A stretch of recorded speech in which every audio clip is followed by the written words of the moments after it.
sumber daripada kesejahteraan masyarakat, terutama masyarakat ya sekarang ini adalah desa.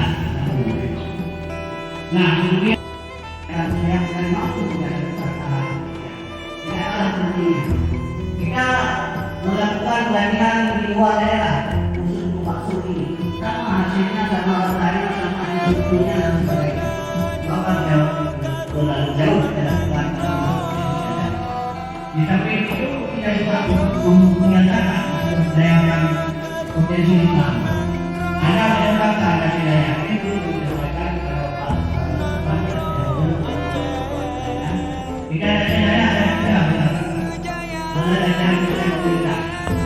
ada beberapa kegiatan